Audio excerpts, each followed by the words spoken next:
accordance with the Constitution and the laws of Kenya without fear, favor, affection, or ill will. So help me God.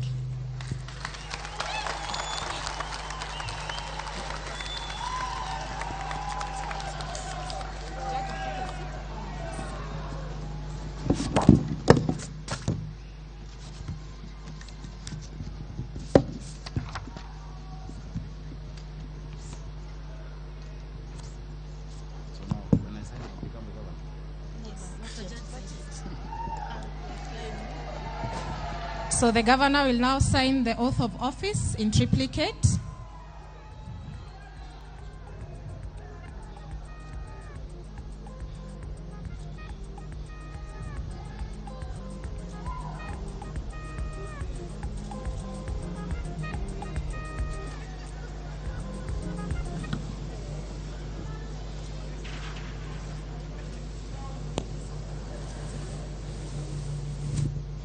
The governor shall also sign the certificate of inauguration, again in triplicate.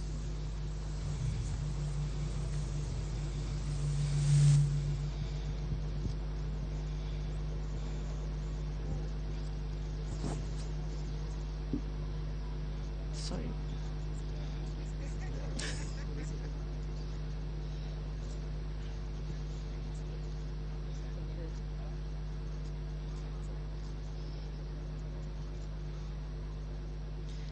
And pursuant to Section 38 of the Leadership and Integrity Act,